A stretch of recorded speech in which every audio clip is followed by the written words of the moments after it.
ಎಲ್ಲರಿಗೂ ನಮಸ್ಕಾರ. ನನ್ನೆಲ್ಲ ಆತ್ಮೀಯ ಪ್ರೀತಿಯ 9ನೇ ತರಗತಿಯ ಮುದ್ದು ಮಕ್ಕಳೇ, ಈ ದಿನದ ಕನ್ನಡ ತರಗತಿಗೆ ನಿಮ್ಮೆಲ್ಲರಿಗೂ ಸ್ವಾಗತ. ಮಕ್ಕಳೇ, ನಾವು ಕಳೆದ ದಿನ ತರಗತಿಯಲ್ಲಿ 9ನೇ ತರಗತಿಯ ಕನ್ನಡ ಭಾಷಾ ಪಠ್ಯಪುಸ್ತಕದಲ್ಲಿ ಬರ್ತಕ್ಕಂತಹ ಭಾಗ 1ರಲ್ಲಿ ಇರುವ ಗದ್ಯಪಾಠ 4 ಆದರ್ಶ ಶಿಕ್ಷಕ ಸರ್ವೇಪಲ್ಲಿ ರಾಧಾಕೃಷ್ಣನ್ ಈ ಪಾಠದ ಬಗ್ಗೆ ನೋಡ್ತಾ ಇದ್ವಿ. ಇಂದಿನ ತರಗತಿಯಲ್ಲಿ ಮುಂದುವರೆದ ಭಾಗವನ್ನು ನೋಡೋಣ. ಅದಕ್ಕಿಂತ ಮುಂಚೆ ಒಂದು ನಿಮಿಷ ನಮಗೆ ರಿವಿಷನ್ ಮಾಡಿ ಮುಂದಿನ ಪಾಠವನ್ನು ಹೇಳಕ್ಕೆ ಹೋಗ್ತೀನಿ.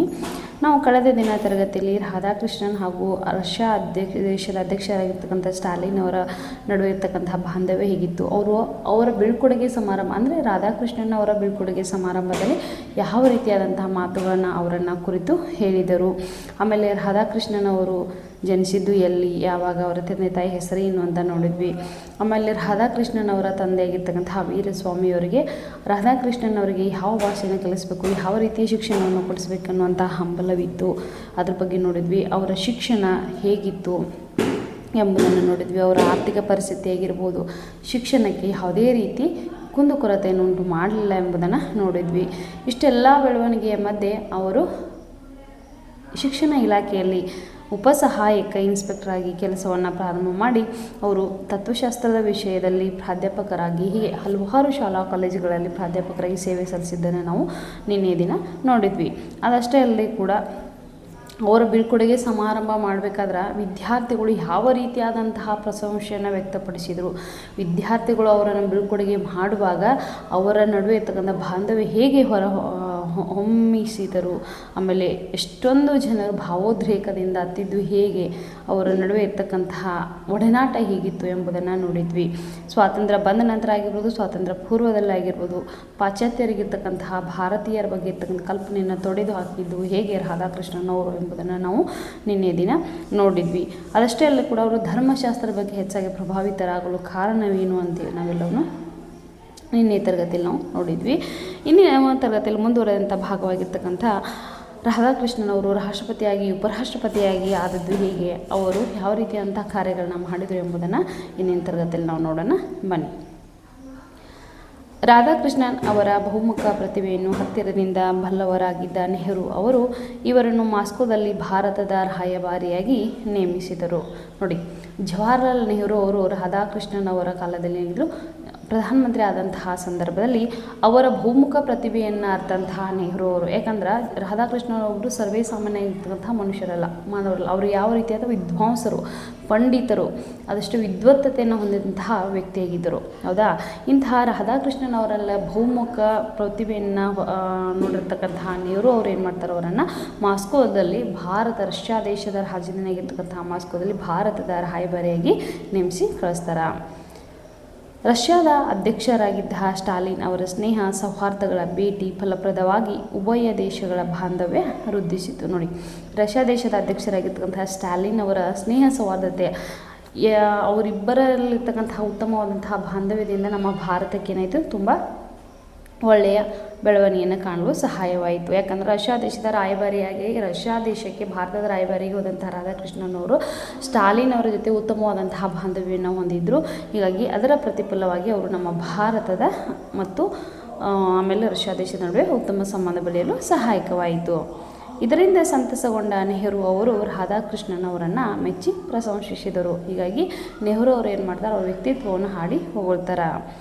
ಅನಂತರ ಇವರನ್ನು ಭಾರತದ ಉಪರಾಷ್ಟ್ರಪತಿ ಸ್ಥಾನಕ್ಕೆ ನಾಮಕರಣ ಮಾಡಲಾಯಿತು. ನೋಡಿ, ಎಲ್ಲರೂ ಏನು ಮಾಡಿರ್ತಾರೆ, ಅವ್ರನ್ನ ಸಹಮತದಿಂದ ಭಾರತದ ಉಪರಾಷ್ಟ್ರಪತಿ ಸ್ಥಾನಕ್ಕೆ ಇವರನ್ನು ನಾಮಕರಣವನ್ನು ಮಾಡಿದರು. 2 ಬಾರಿ ಉಪರಾಷ್ಟ್ರಪತಿಗಳಾಗಿ ರಾಷ್ಟ್ರಕ್ಕೆ ಅನುಪಮ ಸೇವೆ ಸಲ್ಲಿಸಿದರು. ನೋಡಿ, ಒಟ್ಟಾರೆ ಇವರು ಎಷ್ಟು ಸಲ ಅಂದರೆ 2 ಬಾರಿಯಾಗಿ ಉಪರಾಷ್ಟ್ರಪತಿಗಳಿಗೆ ಸೇವೆಯನ್ನು ಮಾಡಿದ್ದಾರೆ. ಈ ಅವಧಿಯಲ್ಲಿ ಹಲವಾರು ರಾಷ್ಟ್ರಗಳಿಗೆ ಭೇಟಿ ನೀಡಿ ಅಂತಾರಾಷ್ಟ್ರೀಯ ಮಟ್ಟದಲ್ಲಿ ಶಾಂತಿ ಸೌಹಾರ್ದವನ್ನು ಕಾಪಾಡುವಲ್ಲಿ ಯಶಸ್ವಿಯಾದರು. ನೋಡಿ, ಇಂಥ ಸಂದರ್ಭದಲ್ಲಿ ಏನು ಮಾಡಿರಪ್ಪ ಅಂದ್ರೆ, ಅವರು ಉಪರಾಷ್ಟ್ರಪತಿ ಆದಂತಹ ಸಂದರ್ಭದಲ್ಲಿ ರಾಧಾಕೃಷ್ಣನ್ ಅವರು ಹಲವಾರು ದೇಶಗಳಿಗೆ ಹೋಗಿ ಅಲ್ಲಿ ಭೇಟಿಯನ್ನು ಕೊಟ್ಟು ದೇಶಗಳ ನಡುವೆ ವಿನಿಮಯವನ್ನು ಮಾಡಿಕೊಂಡು ಏನು ಮಾಡಿದ್ರಪ್ಪ ಅಂದ್ರೆ, ಅಂತಾರಾಷ್ಟ್ರೀಯ ಮಟ್ಟದಲ್ಲಿ ಶಾಂತಿ ಸೌಹಾರ್ದತೆಯನ್ನು ಕಾಪಾಡುವಲ್ಲಿ ಪ್ರಮುಖ ಪಾತ್ರವನ್ನು ವಹಿಸ್ತಾರೆ. ಇವರ ಪ್ರವಾಸದ ಉದ್ದೇಶ ಭಾರತೀಯ ಜೀವನ, ಸಂಸ್ಕೃತಿ, ಚಿಂತನೆ ಮತ್ತು ಮಾನವ ಧರ್ಮವನ್ನು ಪ್ರಚಾರ ಮಾಡುವುದಾದ್ದರಿಂದ ವಿಶ್ವದ ಬುದ್ಧಿವಂತರ ಮೆಚ್ಚುಗೆ ಗಳಿಸಿದರು. ನೋಡಿ, ನಮ್ಮ ರಾಧಾಕೃಷ್ಣನ್ ಅವ್ರು ಏನು ಮಾಡ್ತಾರಪ್ಪ ಅಂತಂದ್ರೆ ಯಾವ ಕಾರಣಕ್ಕಾಗಿ ಅವರು ದೇಶಗಳ ನೋಡಿ ಪ್ರವಾಸ ಹಮ್ಮಿಕೊಳ್ತಿದ್ರು, ನಮ್ಮ ಭಾರತೀಯರ ಜೀವನ ಶೈಲಿ ಹೇಗಿದೆ, ಅವರ ಸಂಸ್ಕೃತಿ ಹೇಗಿದೆ, ಚಿಂತನಾ ಶಕ್ತಿ ಹೇಗಿದೆ, ಮಾನವ ಧರ್ಮ ಹೇಗಿದೆ ಎಂಬುದನ್ನು ಪ್ರಚಾರ ಮಾಡೋದರ ಸಲುವಾಗಿ ಏನು ಮಾಡ್ತಾಯಿದ್ರು, ಅವರು ಪ್ರವಾಸವನ್ನು ಕೈಗೊಳ್ತಾ ಇದ್ದರು. ಅದಷ್ಟೇ ಅಲ್ಲ ಕೂಡ ವಿಶ್ವದ ಹಲವಾರು ಮಹಾನ್ ಬುದ್ಧಿವಂತರ ಜೊತೆಗೆ ಏನು ಮಾಡಿದರು, ಒಡನಾಟವನ್ನು ಮಾಡೋದ್ರ ಜೊತೆಗೆ ಮೆಚ್ಚುಗೆಯನ್ನು ವ್ಯಕ್ತಪಡಿಸಿದರು. ವಿಶ್ವದೆಲ್ಲೆಡೆಗಳಿಂದ ಶ್ಲಾಘಿಸಲ್ಪಟ್ಟ ಇವರನ್ನು ಪದವಿ ಹಾಗೂ ಹುದ್ದೆ ಅನಾಯಾಸವಾಗಿ ಹಂತ ಹಂತವಾಗಿ ಅರಸಿ ಬಂದವು. ನೋಡಿ, ಇವರು ವಿಶ್ವದೆಲ್ಲೆಡೆಗಳಿಂದ ಅಂದರೆ ಹಲವಾರು ದೇಶಗಳಿಗೆ ಪ್ರವಾಸಕ್ಕೆ ಹೋದಂತಹ ಸಂದರ್ಭದಲ್ಲಿ ಎಲ್ಲರ ಜೊತೆ ಮೆಚ್ಚುಗೆಯನ್ನು ವ್ಯಕ್ತಪಡಿಸಿದ್ದರಿಂದ ಇವರು ಏನು ಮಾಡಿದ್ರು, ಹಲವಾರು ಹುದ್ದೆಗಳು ಹಂತ ಹಂತವಾಗಿ ಬಂದವು. ಉಪರಾಷ್ಟ್ರಪತಿಯ ಸೇವೆಯನ್ನು ಯಶಸ್ವಿಯಾಗಿ ನಿರ್ವಹಿಸಿದ ನಂತರ ರಾಷ್ಟ್ರಪತಿ ಸ್ಥಾನಕ್ಕೆ ಸರ್ವಾನುಮತದಿಂದ ನಾಮಕರಣ ಮಾಡಲಾಯಿತು. ನೋಡಿ, ಉಪರಾಷ್ಟ್ರಪತಿ ಆದ ಮೇಲೆ ನಮ್ಮ ಭಾರತ ದೇಶಕ್ಕೆ ರಾಷ್ಟ್ರಪತಿಯಾಗಿ ಕೂಡ ಇವರು ಏನು ಮಾಡಿದಾರೆ, ಸೇವೆಯನ್ನು ಮಾಡಿದ್ದಾರೆ.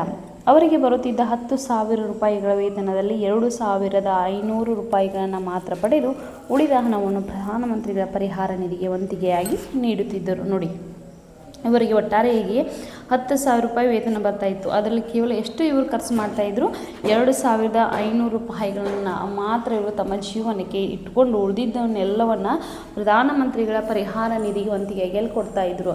ಈ ಪ್ರಧಾನಮಂತ್ರಿಗಳ ಪರಿಹಾರ ನಿಧಿ ಎದಕ್ಕಪ್ಪ ಅಂತಂದ್ರೆ, ಈಗ ನಮ್ಮ ದೇಶದಲ್ಲಿ ಭೂಕಂಪ ಆಗಿರುತ್ತೆ, ಸುನಾಮಿ ಆಗ್ತಾವ, ಆಮೇಲೆ ಸಡನ್ನಾಗಿ ಏನಾದರೂ ಜ್ವಾಲಾಮುಖಿ ಆದಂಥ ಸಂದರ್ಭದಾಗ್ಬೋದು, ಅಥವಾ ಏನಾದರೂ ವಿಕೋಪಗಳು ಪ್ರಕೃತಿದತ್ತವಾದಂತಹ ವಿಕೋಪಗಳು ಏನಾರು ಆದಂಥ ಸಂದರ್ಭದಲ್ಲಿ ಜನರ ಜೀವನಿಗೆ ಸಹಾಯಕವಾಗುವ ಸಲುವಾಗಿ ಏನು ಮಾಡ್ತಾರೆ, ಪ್ರಧಾನಮಂತ್ರಿಗಳ ಪರಿಹಾರ ನಿಧಿಯನ್ನು ತೆಗೆದುಕೊಳ್ತಾರೆ. ಹೀಗಾಗಿ ಈ ಪ್ರಧಾನಮಂತ್ರಿಯ ಪರಿಹಾರ ನಿಧಿಗೆ ರಾಧಾಕೃಷ್ಣನ್ ಅವರು ತಮ್ಮ ವೈಯಕ್ತಿಕ ಜೀವನಕ್ಕೆ 2,500 ರೂಪಾಯಿಗಳನ್ನು ಮಾತ್ರ ತೆಗೆದುಕೊಂಡು ಉಳಿದಿದ್ದಂತಹ ಎಲ್ಲ ಹಣವನ್ನು ಅದಕ್ಕೆ ಹಾಕ್ತಾಯಿದ್ರು.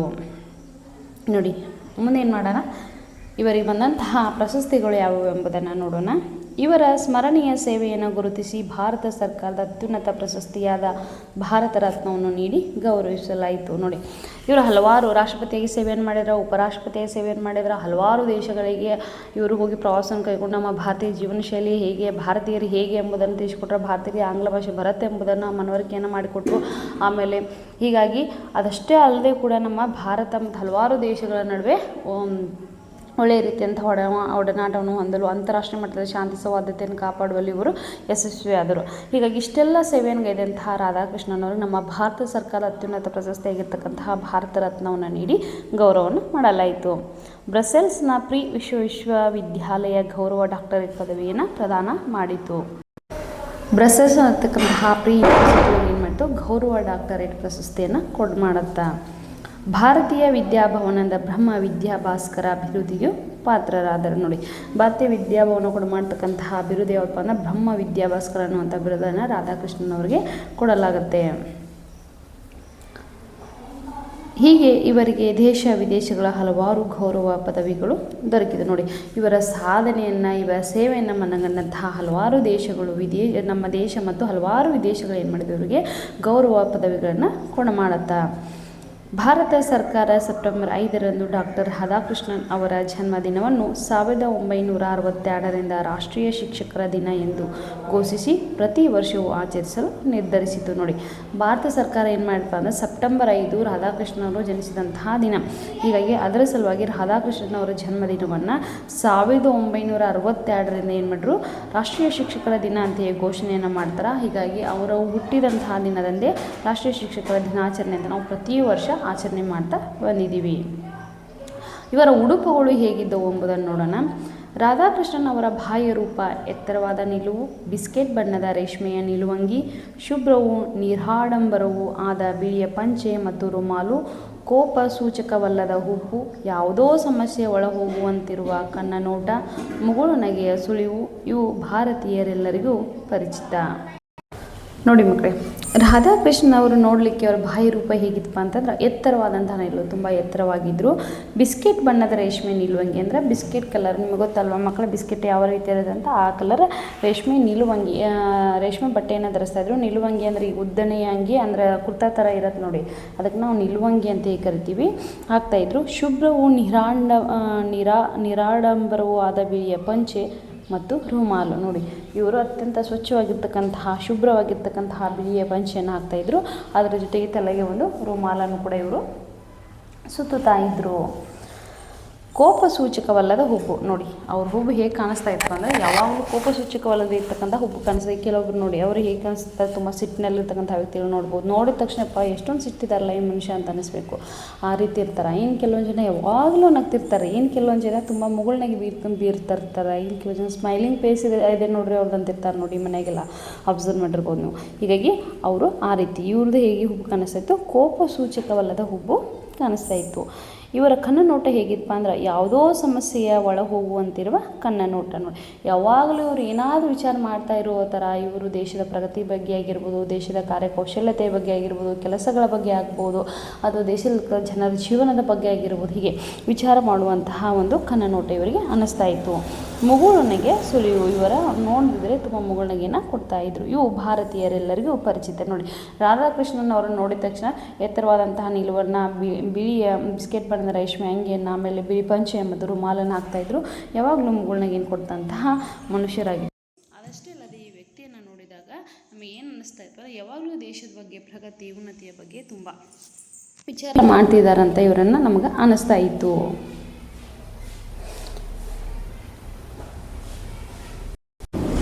ಪ್ರಪಂಚದ ಫ್ಯಾಷನ್ ಎಷ್ಟೇ ಬದಲಾದರೂ ರಾಧಾಕೃಷ್ಣನ್ ತಮ್ಮ ವೇಷಭೂಷಣಗಳನ್ನು ಕೊನೆಯವರೆಗೂ ಜತನವಾಗಿ ಉಳಿಸಿಕೊಂಡಿದ್ದರು. ನೋಡಿ ಪ್ರಪಂಚದಲ್ಲಿ ಏನೇ ಆಗು ಹೋಗುಗಳಾದರೂ, ಏನೇ ವೇಷಭೂಷಣ ಬದಲಾವಣೆ ಆದರೂ ಕೂಡ ಇವರು ಕೊನೆಯವರಿಗೆ ತಾವೇನು ಬಟ್ಟೆ ಧರಿಸೋದಿಲ್ಲ, ಬಿಸ್ಕೆಟ್ ಬಣ್ಣದ ರೇಷ್ಮೆ ನಿಲುವಂಗಿಯನ್ನು, ಒಂದು ಬಿಳಿ ಪಂಚೆನ ರುಮಾಲನ್ನು ಹಾಕ್ತಾ ಇದ್ರಲ್ಲ, ಅದೇ ರೀತಿಯಾದಂಥ ಬಟ್ಟೆಯನ್ನು ಇವರು ತಾವು ಜೀವಿತವಾಗಿರುವವರು ಕೂಡ ಅದನ್ನೇ ಇವರು ಪಾಲಿಸಿಕೊಂಡು ಬಂದರು.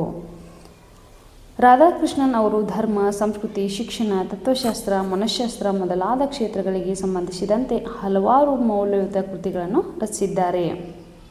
ನೋಡಿ ರಾಧಾಕೃಷ್ಣನ್ ಅವರು ಸಾಹಿತ್ಯ ಕ್ಷೇತ್ರಕ್ಕೂ ಕೂಡ ಪದಾರ್ಪಣೆಯನ್ನು ಮಾಡಿದ್ದಾರೆ. ಹೌದಾ, ಇವರು ಸಾಹಿತ್ಯ ಕ್ಷೇತ್ರಕ್ಕೆ ಕೊಟ್ಟಂತಹ ಕೊಡುಗೆಗಳನ್ನು ನಾವು ನೋಡಿದರೆ ಧರ್ಮಕ್ಕೆ ಸಂಬಂಧಿಸಿದಂತೆ, ಸಂಸ್ಕೃತಿಗೆ ಸಂಬಂಧಿಸಿದಂತೆ, ಶಿಕ್ಷಣಕ್ಕೆ ಸಂಬಂಧಿಸಿದಂತೆ, ತತ್ವಶಾಸ್ತ್ರ, ಮನಃಶಾಸ್ತ್ರ, ಹೀಗೆ ಹಲವಾರು ಕ್ಷೇತ್ರಗಳಿಗೆ ಸಂಬಂಧಿಸಿದಂತೆ ಏನು ಮಾಡಿದ್ದಾರೆ ಇವರು ಕೃತಿಗಳನ್ನು ರಚಿಸಿದ್ದಾರೆ. ಆ ಕೃತಿಗಳ ಯಾವ್ಯಾವಪ್ಪ ಅಂತ ನೋಡೋದಾದರೆ Indian philosophy, the Hindu view of life, an idealist view of life, east and west in religion, contemporary Indian philosophy, ಇವರ ಪ್ರಮುಖ ಕೃತಿಗಳು. ನೋಡಿ ಮಕ್ಕಳೇ, ಇವರು ರಚಿಸ್ತಕ್ಕಂಥ ಕೃತಿಗಳನ್ನ ನಾವು ಇನ್ನೊಂದ್ಸಲ ನೋಡೋದಾದರೆ ಯಾವ್ಯಾವಪ್ಪ ಅಂದರೆ Indian philosophy, the Hindu view of life, an idealist view of life, east and west in religion, contemporary Indian philosophy, ಇವು ಇವರ ಪ್ರಮುಖ ಕೃತಿಗಳು. ನೋಡಿ ನಮ್ಮ ರಾಧಾಕೃಷ್ಣನ್ ಅವರು ಏನು ಮಾಡ್ತಾರಪ್ಪ ಅಂದರೆ ಸಾಹಿತ್ಯ ಕ್ಷೇತ್ರಕ್ಕೂ ಕೂಡ ಹಲವಾರು ಕೃತಿಗಳನ್ನು ರಚನೆಯನ್ನು ಮಾಡಿಕೊಟ್ಟಿದ್ದಾರೆ. ಶ್ರೀಯುತರು ಕೇಂದ್ರ ಸಾಹಿತ್ಯ ಅಕಾಡೆಮಿ ಪ್ರಶಸ್ತಿ ಪುರಸ್ಕೃತರು ಹೌದು. ನೋಡಿ ಇವರಿಗೆ ಭಾರತ ಸರ್ಕಾರ ನೀಡ್ತಕ್ಕಂಥ ಅತ್ಯುನ್ನತ ಪ್ರಶಸ್ತಿ ಯಾವುದು, ಭಾರತ ರತ್ನ ಪ್ರಶಸ್ತಿಯನ್ನು ಕೂಡ ಇವರು ಪಡೆದುಕೊಂಡರು. ಅದಷ್ಟೇ ಅಲ್ಲದೆ ಕೂಡ ಕೇಂದ್ರ ಸಾಹಿತ್ಯ ಅಕಾಡೆಮಿ ಪ್ರಶಸ್ತಿಯ ಪುರಸ್ಕೃತರು ಕೂಡ ಆಗಿದ್ದಾರೆ. ಈ ಪ್ರಶಸ್ತಿಯನ್ನು ಇವರಿಗೆ ನೀಡಿ ಗೌರವವನ್ನು ಮಾಡಲಾಗಿದೆ, ಗೌರವಿಸಲಾಗಿದೆ. ರಾಷ್ಟ್ರಪತಿ ಹುದ್ದೆಯಿಂದ ನಿವೃತ್ತಿ ಹೊಂದಿದ ನಂತರ ಮದ್ರಾಸಿಗೆ ಹಿಂದಿರುಗಿದರು. ನೋಡಿ ಇವರು ರಾಷ್ಟ್ರಪತಿ ಹುದ್ದೆಯಿಂದ ನಿವೃತ್ತಿ ಹೊಂದಿದ ಆದಮೇಲೆ ಇವರು ಮತ್ತೆ ಇಲ್ಲಿ ಹೋಗ್ತಾರೆ, ಮದ್ರಾಸಿಗೆ ಹೋಗ್ಬಿಡ್ತಾರೆ, ಅಲ್ಲಿ ಉಳ್ಕೊಂಡ್ಬಿಡ್ತಾರೆ. ಶಿಕ್ಷಕ ಹುದ್ದೆಯಿಂದ ರಾಷ್ಟ್ರಪತಿ ಹುದ್ದೆಯವರೆಗೆ ಹಂತ ಹಂತವಾಗಿ ಮೇಲೇರಿದ ಮಹಾನ್ ನಾಯಕ ಕ್ರಿಸ್ತಶಕ 1975ರಲ್ಲಿ ಇಹಲೋಕ ತ್ಯಜಿಸಿದರು.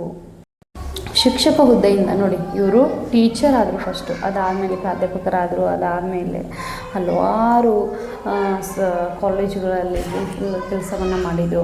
ಅದಷ್ಟೇ ಅಲ್ಲದೆ ಕೂಡ ಹಲವಾರು ದೇಶ ವಿದೇಶಗಳಿಗೆ ಹೋಗಿ ತಮ್ಮಲ್ಲಿರ್ತಕ್ಕಂತಹ ನಾಲೆಜನ್ನು ಇವರು ನೀಡಿ ಬಂದರು. ಭಾರತದ ರಾಯಭಾರಿಯಾಗಿದ್ದರು, ಉಪರಾಷ್ಟ್ರಪತಿ ಆದರು, ಅದಾದಮೇಲೆ ರಾಷ್ಟ್ರಪತಿಯಾಗಿ ಕೂಡ ಇವರು ಸೇವೆಯನ್ನು ಸಲ್ಲಿಸಿದರು. ಇಷ್ಟೆಲ್ಲಕ್ಕೆ ಹಂತ ಹಂತವಾಗಿ ಮೇಲಿರ್ತಕ್ಕಂತಹ ರಾಧಾಕೃಷ್ಣನ್ ಅವರು ನಮ್ಮನ್ನೆಲ್ಲ ಬಿಟ್ಟು ಅಗಲಿದ್ದು ಯಾವಾಗಪ್ಪ ಅಂತಂದ್ರೆ ಕ್ರಿಸ್ತಶಕ 1975ರೊಳಗೆ ಇವ್ರು ಏನು ಮಾಡ್ತಾರೆ, ನಮ್ಮನ್ನೆಲ್ಲ ಬಿಟ್ಟು ಈ ಲೋಕವನ್ನು ತ್ಯಜಿಸ್ತಾರೆ. ಅವರು ವಿದ್ಯಾರ್ಜನೆಯ ಜನತೆಗೆ ಅಪಾರ ಲೋಕಾನುಭವ ಮತ್ತು ಜೀವಾನುಭವ ಪಡೆದವರು. ನೋಡಿ ಅವರು ವಿದ್ಯೆಯನ್ನು ಮಾತ್ರ ಪಡೆದುಕೊಂಡವರಲ್ಲ, ವಿದ್ಯೆಯನ್ನು ಮಾತ್ರ ನೀಡಿದವರಲ್ಲ, ಹಲವಾರು ದೇಶ ವಿದೇಶಗಳನ್ನು ಸುತ್ತುವುದರ ಮುಖಾಂತರ ಲೋಕಾನುಭವದ ರೂಢಿಯನ್ನು ಇವರು ಪಡೆದುಕೊಂಡವರು, ಜೀವಾನುಭವವನ್ನು ಇವರು ಪಡೆದುಕೊಂಡವರು. ಪ್ರತಿಯೊಂದು ದೇಶ ವಿದೇಶ ಪ್ರವಾಸವನ್ನು ಕೈಗೊಂಡಗಳೆಲ್ಲ ಭಾರತೀಯ ಜೀವನ ಶೈಲಿ, ಭಾರತದ ಹಿರಿಮೆ ಗರಿಮೆಯನ್ನು ಹೇಳುವುದಾಗಲಿ, ಪಾಶ್ಚಾತ್ಯರಲ್ಲಿರ್ತಕ್ಕಂಥ ಕಲಿತುಕೊಳ್ಳುವಂತಹ ಮಾಹಿತಿಗಳನ್ನು ತಂದು ನೀಡುವುದಾಗಲಿ, ನಮ್ಮ ಹಲವಾರು ದೇಶ ಮತ್ತು ರಷ್ಯಾ ದೇಶ ಆಗಿರ್ಬೋದು, ಹೀಗೆ ಆಮೇಲೆ ಭಾರತದ ಜೊತೆಗೆ ಉಭಯ ದೇಶಗಳ ನಡುವೆ ಕುಶಲೋಪರಿಯಾದಂತಹ ಸ್ನೇಹ ಸಂಬಂಧವನ್ನು ಬಿತ್ತುವುದಾಗಿರಬಹುದು. ಹೀಗೆ ಲೋಕಾನುಭವವನ್ನು ಪಡೆದುಕೊಂಡವರು, ಜೀವಾನುಭವವನ್ನು ಪಡೆದುಕೊಂಡವರು ಆಗಿದ್ದರು. ಅಷ್ಟೇ ಅಲ್ಲದೆ ಶ್ರೇಷ್ಠ ಶಿಕ್ಷಣ ತಜ್ಞ, ಮಹಾ ತತ್ವಜ್ಞಾನಿ ಹಾಗೂ ಮಾನವತಾವಾದಿಯಾಗಿ ಬಹುಮುಖ ಪ್ರತಿಭೆಯಿಂದ ವಿಶ್ವವಿಖ್ಯಾತರಾಗಿದ್ದರು. ನೋಡಿ, ಇವರು ಶ್ರೇಷ್ಠ ಶಿಕ್ಷಣ ತಜ್ಞರಾಗಿದ್ದರು. ಹೌದಾ, ಶಿಕ್ಷಕರಾಗಿ ತತ್ವಶಾಸ್ತ್ರದಲ್ಲಿ ಅಪಾರವಾದಂತಹ ಪಾಂಡಿತ್ಯವನ್ನು, ಬಹುಮುಖ ಪ್ರತಿಭೆ ಉಳ್ಳವರಾಗಿದ್ದರು. ಮಲ್ಟಿ ಟ್ಯಾಲೆಂಟೆಡ್ ಪರ್ಸನ್ ಅಂತ ಕರೀತಾರಲ್ವ, ಆ ರೀತಿಯಾದಂಥ ವ್ಯಕ್ತಿತ್ವ ಇವ್ರದ್ದು. ಇವರು ಯಾವಾಗಲೂ ದೇಶದ ಬಗ್ಗೆ ಹಿರಿಮೆ ಗರಿಮೆ ವಿಚಾರ ಮಾಡೋದು, ದೇಶದ ಚಿಂತನೆಗಳನ್ನು ವಿಚಾರ, ಕಾರ್ಯಕೌಶಲ್ಯತೆಗಳನ್ನು ವಿಚಾರ ಮಾಡುವಂಥ ವ್ಯಕ್ತಿಯಾಗಿದ್ದರು. ತಮ್ಮಲ್ಲಿರುವಂಥ ಶಿಕ್ಷಣವನ್ನು ವಿದ್ಯಾರ್ಥಿಗಳ ನೀಡುವುದರ ಜೊತೆಗೆ ಏನು ಮಾಡೋದು, ಶ್ರೇಷ್ಠ ಶಿಕ್ಷಣ ತಜ್ಞರಾಗಿ ಇದ್ದರು. ಮಹಾತತ್ವಜ್ಞಾನಿ, ನೋಡಿ, ಮಹಾನ್ ತತ್ವಜ್ಞಾನಿ, ತತ್ವಶಾಸ್ತ್ರದಲ್ಲಿ ಅಪಾರ ಪಾಂಡಿತ್ಯವನ್ನು ಪಡೆದುಕೊಂಡವರಾಗಿದ್ದರು. ಧರ್ಮಶಾಸ್ತ್ರ, ತತ್ವಶಾಸ್ತ್ರ, ಮನಃಶಾಸ್ತ್ರ, ಹೀಗೆ ಹಲವಾರು ಕ್ಷೇತ್ರಗಳಲ್ಲಿ ತಮ್ಮದೇ ಆದಂತಹ ಸೇವೆಯನ್ನು ನೀಡಿದ್ದಾರೆ. ಹೀಗಾಗಿ ಮಹಾನ್ ತತ್ವಜ್ಞಾನಿ ಆದವರು. ಹಾಗೂ ಮಾನವತಾವಾದಿಯಾಗಿ, ನೋಡಿ, ಮಾನವತಾವಾದಿ ಅಂತಂದರೆ ಇವರು ಮಾನವೀಯತೆಯ ಗುಣವನ್ನು ಉಳ್ಳವರು, ದಯಾಳುಗಳು ಅಂತ ಕರಿತೀವಿ. ಅಂದರೆ ಮಾನವತೆಯ ಬಗ್ಗೆ ವಿಚಾರಧಾರೆಗಳನ್ನು ವ್ಯಕ್ತಪಡಿಸುವರು, ಯಾವಾಗಲೂ ಜನರ ಜೀವನದ ಬಗ್ಗೆ ವಿಚಾರ ಮಾಡುವಂಥ ವ್ಯಕ್ತಿತ್ವವನ್ನು ಉಳ್ಳಂಥ ಒಂದು ಮಲ್ಟಿ ಟ್ಯಾಲೆಂಟೆಡ್ ಪರ್ಸನ್ ಅಂತ ಹೇಳಿದ್ರೆ ತಪ್ಪಾಗಲಾರದು. ರಾಧಾಕೃಷ್ಣನವರದ್ದು ಬಹುಮುಖ ಪ್ರತಿಭೆಯಿಂದ ವಿಶ್ವವಿಖ್ಯಾತರಾಗಿದ್ದರು. ನೋಡಿ, ಇವರ ಬಹುಮುಖ ಪ್ರತಿಭೆಯಿಂದ ವಿಶ್ವವಿಖ್ಯಾತರಾಗಿದ್ದರು. ಯಾಕಂದ್ರೆ ದೇಶ ವಿದೇಶಕ್ಕೆ ಪ್ರವಾಸಗಳನ್ನು ಕೈಗೊಂಡಾಗಲೆಲ್ಲ ಏನು ಮಾಡ್ತಾಯಿದ್ರು, ನಮ್ಮ ಭಾರತೀಯರ ಜೀವನ ಶೈಲಿ ಹೇಗಿದೆ, ಉಡುಪು ಹೇಗಿದೆ, ವೇಷಭೂಷಣ ಹೇಗಿದೆ, ಅವರ ಕಲ್ಚರ್ ಹೇಗಿದೆ, ಸಂಸ್ಕೃತಿ ಯಾವ ರೀತಿಯಾಗಿದೆ, ನಮ್ಮ ಭಾರತೀಯರ ಜೀವನ ಹೇಗಿದೆ ಎಂಬುದನ್ನು ಹಂತ ಹಂತವಾಗಿ ಪಾಶ್ಚಾತ್ಯರಿಗೆ ಮನವರಿಕೆಯನ್ನು ಮಾಡಿಕೊಡ್ತಾ ಇದ್ರು. ಇವರು ರಾಧಾಕೃಷ್ಣನವರು ನಮ್ಮ ಭಾರತೀಯ ಜೀವನ ಶೈಲಿ ಬಗ್ಗೆ ಪಾಶ್ಚಾತ್ಯರಿಗೆ ಹೇಳ್ಕೊಡದೇ ಇದ್ರೆ ಏನಾಗ್ತಿತ್ತು ಏನೋ ಗೊತ್ತಿಲ್ಲ. ಆದರೆ ಇವರಿಂದಾಗಿ ಏನಾಯ್ತಪ್ಪ ಅಂದ್ರೆ ನಮ್ಮ ಭಾರತವು ಕೂಡ ಒಂದು ಉನ್ನತ ಮಟ್ಟಕ್ಕೆ ಹೋಗಲಿಕ್ಕೆ ಕಾರಣವಾಯಿತು ಅಂತ ಹೇಳಿದರೆ ತಪ್ಪಾಗಲಾರದು. ನೋಡಿ, ಇವರು ಶ್ರೇಷ್ಠ ಶಿಕ್ಷಕರಾದವರು. ಇವರ ಬಡತನ ಯಾವ ರೀತಿ ಇತ್ತು, ಶಿಕ್ಷಣ ಕಲಿಯುವಂಥ ಸಂದರ್ಭದಲ್ಲಿ ಇವರಲ್ಲಿ ಬಡತನ ಇತ್ತು. ಯಾವುದೇ ವ್ಯಕ್ತಿ ಯಾವುದೇ ಆದರೂ ಒಂದು ಸಾಧನೆಯನ್ನು ಮಾಡಬೇಕು ಅಂತಂದ್ರೆ ಆತನಿಗೆ ಯಾವುದೇ ಬಡತನ ಆಗಿರ್ಬೋದು, ಇನ್ನು ಯಾವುದೇ ಒಂದು ಸಮಸ್ಯೆ ಯಾವುದೇ ಕಾರಣಕ್ಕೂ ಅಡ್ಡಿ ಬರುವುದಿಲ್ಲ. ಬಹುಮುಖ ಪ್ರತಿಭೆಯನ್ನು, ಅದು ಅಪಾರ ವಿದ್ವತ್ತನ್ನು ಹೊಂದಿರತಕ್ಕಂತಹ ವ್ಯಕ್ತಿಯಾಗಿರ್ತಕ್ಕಂತಹ ರಾಧಾಕೃಷ್ಣನವರು ಶಿಕ್ಷಕ ಹುದ್ದೆಯಿಂದ ಹಿಡ್ಕೊಂಡು ಕೊನೆಯವರೆಗೆ ರಾಷ್ಟ್ರಪತಿ ಹುದ್ದೆಯವರು ಕೂಡ ಉನ್ನತವಾದಂತಹ ಪದವಿಗಳನ್ನು, ಹುದ್ದೆಗಳನ್ನು, ಗೌರವಗಳನ್ನು ಪಡೆದುಕೊಂಡವರಾಗಿದ್ದರು. ನಾವು ನಮ್ಮ ಜೀವನದಲ್ಲಿ ಮಕ್ಕಳು ನಾವು ಏನಾದರೂ ಸಾಧನೆ ಮಾಡಬೇಕು ಅಂದ್ರೆ ಅದಕ್ಕೆ ನಮಗೆ ಬಡತನ ಆಗಿರ್ಬೋದು ಅಥವಾ ಮತ್ತು ಯಾವುದೇ ಸಮಸ್ಯೆ ಆಗಿರ್ಬೋದು, ಏನೇ ಇರ್ಬೋದು, ಅದು ಯಾವುದೂ ಸಾಧನೆಯನ್ನು ಮಾಡುವಂತಹ ವ್ಯಕ್ತಿಗೆ ಅಡ್ಡಿ ಆಗುವುದಿಲ್ಲ. ನಾವು ಸತತವಾದಂಥ ಸಾಧನೆ ಮಾಡಬೇಕಪ್ಪ ಅಂತಂದ್ರೆ ಸತತವಾದಂತಹ ಪರಿಶ್ರಮ ಇರಬೇಕು, ಅದಕ್ಕೆ ತಕ್ಕಂತಹ ಕಠಿಣ ಪ್ರಯತ್ನ ಇರಬೇಕು, ನಾನು ಮಾಡೇ ಮಾಡ್ತೀನಿ ಅನ್ನುವಂತಹ ಛಲ ಇರಬೇಕು. ಅಂದಾಗ ಮಾತ್ರ ಆ ವ್ಯಕ್ತಿ ಒಂದಲ್ಲ ಒಂದು ದಿನ ತನ್ನ ಜೀವನದಲ್ಲಿ ಗೆದ್ದೇ ಗೆಲ್ತಾನೆ ಅನ್ನುವಂತಹ ನಂಬಿಕೆ ನಮ್ಮಲ್ಲಿ ಇರಬೇಕು. ಎಲ್ಲಕ್ಕಿಂತ ಹೆಚ್ಚಾಗಿ ಆತ್ಮವಿಶ್ವಾಸ ಇರಬೇಕು. ನಾನು ಗೆಲ್ತೀನಿ, ನಾನು ಮಾಡ್ತೀನಿ, ನಾನು ಸಾಧನೆ ನಾನು ಮಾಡೇ ಮಾಡ್ತೀನಿ, ನಾನು ತೊಟ್ಟಿರುವಂತಹ ಛಲದ ಬಗ್ಗೆ ನನಗೆ ಅಭಿಮಾನ ಇದೆ, ಗೌರವ ಇರಬೇಕು. ಆದರೆ ಅಹಂಕಾರ ಇರಬಾರ್ದು. ಯಾವ ವ್ಯಕ್ತಿ ಅಹಂಕಾರ ಇರ್ತಾನಲ್ಲ ಆ ವ್ಯಕ್ತಿ ಜೀವನದಲ್ಲಿ ಏನನ್ನೂ ಸಾಧಿಸಲಿಕ್ಕೆ ಸಾಧ್ಯವಿಲ್ಲ. ಯಾವ ವ್ಯಕ್ತಿ ಅಹಂಕಾರವನ್ನು ಬಿಟ್ಟು ಸತತವಾದಂತಹ ಪ್ರಯತ್ನವನ್ನು, ಪರಿಶ್ರಮವನ್ನು ಮಾಡ್ತಾನಲ್ಲ ಆತ ಜೀವನದಲ್ಲಿ ಏನಾದರೂ ಸಾಧನೆಯನ್ನು ಮಾಡ್ತಾನೆ ಅಂತ ಹೇಳ್ತಾ ನಮ್ಮ ಸತತ ಪ್ರಯತ್ನದಿಂದ ಸಾಧನೆ ಮಾಡುವಂಥ ಬೆಸ್ಟ್ ಎಕ್ಸಾಂಪಲ್ ಅಂದರೆ ರಾಧಾಕೃಷ್ಣನವ್ರ ಜೀವನ ಚರಿತ್ರೆ ಅಂತ ಹೇಳ್ತಾ ಮಕ್ಕಳೇ, ಇಂದಿನ ತರಗತಿಯನ್ನು ನಾನು ಇಲ್ಲಿಗೆ ಮುಗಿಸ್ತಾ ಇದ್ದೀನಿ. ಇಲ್ಲಿವರೆಗೆ ನನ್ನ ತರಗತಿಯನ್ನು ವೀಕ್ಷಣೆ ಮಾಡಿದ್ದಕ್ಕೆ ನಿಮ್ಮೆಲ್ಲರಿಗೂ ಧನ್ಯವಾದಗಳನ್ನ ತಿಳಿಸ್ತೀನಿ. ಇಂದಿನ ತರಗತಿ ನಿಮ್ಮೆಲ್ಲರಿಗೂ ಅರ್ಥವಾಗಿದೆ ಅಂತ ಭಾವಿಸ್ತಾ ಮುಂದಿನ ತರಗತಿಯಲ್ಲಿ ಪ್ರಸ್ತುತ ಪಾಠದ ಪ್ರಶ್ನೋತ್ತರಗಳ ಬಗ್ಗೆ ಚರ್ಚೆಯನ್ನು ಮಾಡ್ತೀನಿ. ನಾಳೆ ದಿನ ತರಗತಿಯಲ್ಲಿ ಇಂದಿನ ತರಗತಿಗೆ ವಿರಾಮ ನೀಡ್ತಾ ಇದ್ದೀನಿ. ಎಲ್ಲರಿಗೂ ನಮಸ್ಕಾರ.